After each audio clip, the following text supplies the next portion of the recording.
Welcome back. You're watching The Money Show with me, Kavita Thapliyal. The Securities and Exchange Board of India, SEBI, the market regulator, has released a consultation paper to clamp down on financial influencers or finfluencers. In recent months, finfluencers who use social media platforms like Instagram, Facebook, YouTube, X to offer advice and insights on various financial topics have come under SEBI's scrutiny for wielding enormous clout among their followers and the potential consequences of misleading them.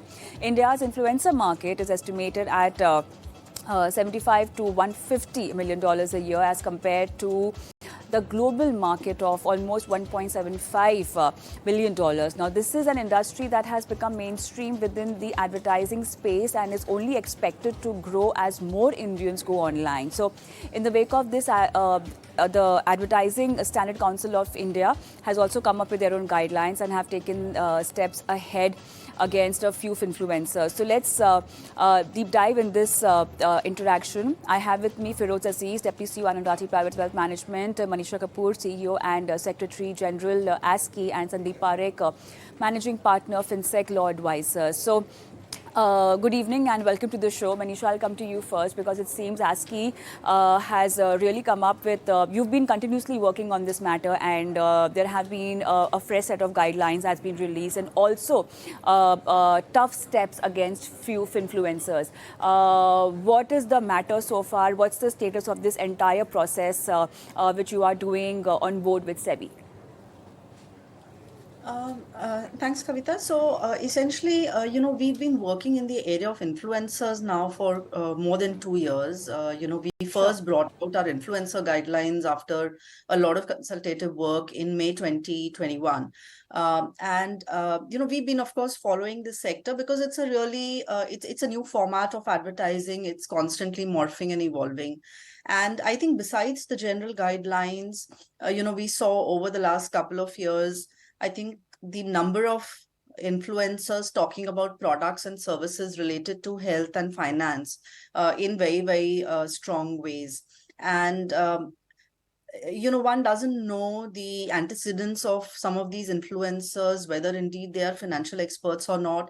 And a lot of people, while, they may talk from their own experience, we all know that one person's experience may not be genuine or general advice that can be given to everyone. So, you need training, you need a certain orientation in order to be able to give out advice to other people who may have very different investment goals or risk appetites as compared to what you may have and what you've kind of learned over your experience. And that's why we felt that both in health and finance, the risk to consumers was quite high, given that, they may be following people who they don't know if they're experts or not.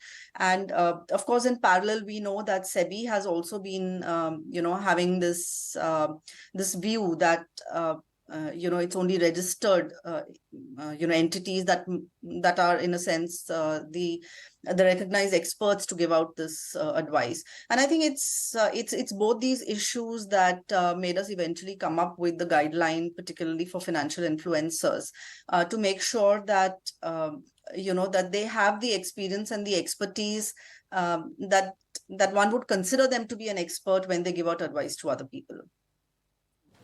All right. Feroze, moving forward, I would like you to explain us a consultation paper that's been drafted and floated by SEBI as to what kind of concerns and what kind of questions and steps are proposed by SEBI in the consultation paper. Yes, Kavita, good evening. So if you look at the consultation paper, SEBI has brought up some issues which are very, very valid and contemporary, given how the social media has progressed, especially post the COVID lockdowns and stuff, where financial advice became very freely available on the social media. The one problem which they have is that there is no regulation to influencers currently, right? If you look at it and make a comparison with an RIA, registered investment advisor, which is with SEBI, there are several conditions for you to actually be a registered investment advisor. And the advisor also is just giving advice and earning out of it. Here you have a finfluencer using a digital medium to give advice and earning they're using different business models to earn and is not regulated. So the first problem being highlighted is how can there be such a dichotomy depending on the stream or the method of delivering the advice. One is digital, one could be phygital, like a human being, but one can't be completely regulated, the other cannot not be regulated. So that's the first problem. The second is how payments are being made from 10,000 rupee kind of a fee to 7.5 lakh kind of a fee range has been seen, which is the second problem which SEBI is highlighting. The third is that there are tie-ups which are being made with registered investment advisors or distributors to promote their products, and referral fees are being passed on without any caps and regulations to that. So these are the few problems which SEBI is wanting to plug in with this consultation paper, whatever final form and shape it takes. That's point one. What is it proposing? That's the second part. It is proposing a complete ban on any financial dealing between a SEBI registered entity and the finfluencer, so that there is no bias. Second, I think they're largely wanting to make sure that when it comes to stock recommendations, there is no front running, which is quite possible. And I will not say prevalent because that will be making an exception, a general rule, but it's very much possible. See, in a mutual fund, if a influencer is giving advice, there's no price movement because of one person's advice. But if a finfluencer with 1 million followers is recommending a stock and pre-owns that stock, that's practically front running. So the second thing which they want to plug out is any possibility of front running. I'm sure they might have found some stray instances of that happening. So this is the basic first reaction of the consultation paper. But I'm glad that the ball is set rolling and it will take shape in a more logical fashion after having consulted several stakeholders.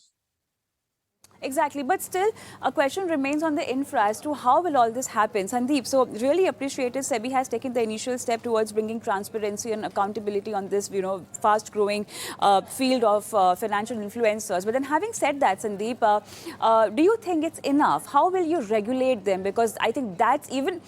Obviously, getting registered is one of the crucial steps, but then regulating the registered ones and seeing to it that, you curb out the unregulated ones, this is going to be a tough task for SEBI. How is all this going to be planned? And what about the infra to implement all of this? Sandeep? Hi. So I think the key thing is I don't think SEBI has bandwidth to regulate all influencers really, and which is why if you see the paper, it's taken a very great approach, which is it's saying that if you're really working with a registered entity, only then the influencer will need to register with SEBI. And that essentially means that probably 0.01% of all influencers will be required to register. So unless you're kind of working with a registered intermediary, you're really exempt from SEBI. Unless, of course, you're providing investment advice, in which case, of course, you would need to be registered in any case. So I think it's kind of somewhat of a limited scope which SEBI is trying to kind of attract by limiting its own house. Sandeep, what is the way ahead now in terms of, do you think the consultation paper would be enough? No, I don't think it's enough. I think a large part of the solution has to come from the investor end. Ultimately, if investors believe there's somebody giving them advice which is going to double their money in 2 days or 5 days, this is almost like knowingly putting your money into the ocean. And at some point, investors also have to realize that there is no free money in the world. There is something known as investing. It is long term. It is based on diversification, and all the kind of snake oil which people are selling them, it really doesn't work. I think a lot has to come from the investor side by they're recognizing that free money doesn't really exist. Feroze, do you agree with Sandeep's points that he's highlighted that definitely SEBI doesn't have the bandwidth so far, and also a lot of onus is actually on investors to make the right decision as far as their hard-earned money is concerned?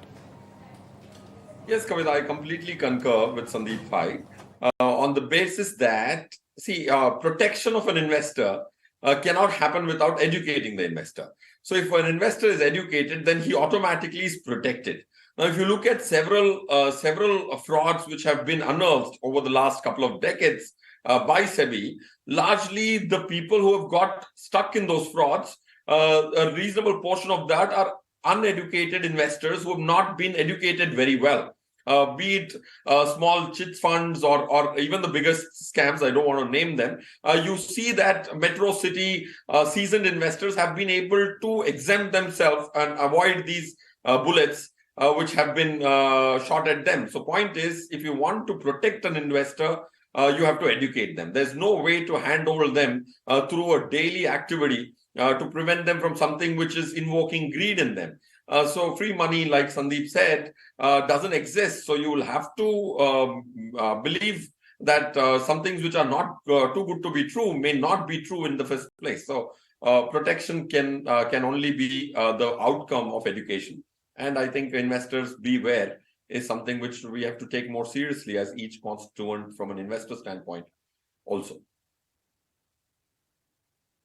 Manisha, on your end, what kind of influencers are on your radar, and so far, what all inquiries have been done? So since we launched our guidelines 2 years back, actually influencer complaints and even our suo moto work that we do in the area of influencers is now close to 25% of the work that we are doing and the kind of cases we take up. So we certainly have a fairly good insight into how influencers are working and what kind of promises they're making. And this is, of course, across different categories. But as I said, given the harm that both health and financial influencers are capable of causing the audience, I think this is going forward going to be a specific area of focus for us. We have some AI-based softwares that allow us to shortlist influencers. But I think I agree with, the other panelists that this is only one end of the story. I think, it has to be complemented through education programs. Both regulation and education have to go hand in hand to offer the greatest protection that you can for consumers. So while we do have some technology and we do have, the ability to map some of these influencers, the fact is that, they are out there in the millions. So we will catch a few, but a lot of them may not be kind of, brought under the regulatory scrutiny. So the investor education is something which has to go hand in hand, and a lot of efforts need to be put in by the correct experts and by the industry in making sure that financial influencers don't undo all the good work of education that some of these companies have been doing for so many years. We'll have to wrap up the discussion, but then one last question to you. Talking about investor education, yes, it's not that investors are unaware about the fact that how their money is drooping, and these influencers or the fake influencers have been taking, giving them wrong sort of advices. A word of caution from your end, and also how important it is to understand the kind of advice they are taking. Okay, first of all, there are no free lunches. You've got to really bother about your hard-earned money that you're putting into, and before that, just do a little bit of homework. Understand the kind of investment instrument you want to put your money in. Social media, yes, it's free advice, yes, it's quick money, everything is okay, but then there is a process to it, and there is a procedure to it that you should be following. Feroze. Yes, Kavita, like you said, it is free money, but largely to the finfluencer. It's not been free. It's free money donation from a lot of recipients of the advice. In several cases I've seen. Point one. Point two, I think you're also speaking about infrastructure. I think SEBI's presence in several of these social media platforms has been abysmal. I'm sure they must be thinking of trying to create a reasonable presence in all the 3, 4, 5 important social media. Now, if you look at Twitter, Instagram, YouTube, the presence has been very, very low on the regulatory side. And I'm sure they're coming and giving the right information. And if that's more visible, it's a daily reminder saying this is the right information and this is the wrong one. Third, I think what's the need for you to take advice on a day-to-day basis when there are other platforms, like there are very well regulated electronic medium which are available. So you can always take advice by following any of these amazing business channels, including yours, Kavita, rather than going to an individual, because the individual may not have the research capability. and will not be able to garner several other experts from different streams of industry to give good advice from an investment standpoint. So why rely when there is already something which is more credible available on the social media if you just follow the right handles? All right, I think we'll have to really wait for the deadline that's been given for the consultation paper. And once again, after that, I think we guys will join on the panel and discuss more on this. Thank you so much, all three of you, for being on the show and helping our viewers with this today. All right, so time for a quick break on the Money Show, and after that we'll be joined by Anil Rego to answer your portfolio queries. But before that, before I go on a break, I'm going to leave you with our WhatsApp number and email ID, where in case you're watching us live and you want to send us your queries right now, you can do that. Do WhatsApp your questions, and you can also email us your queries on our email ID.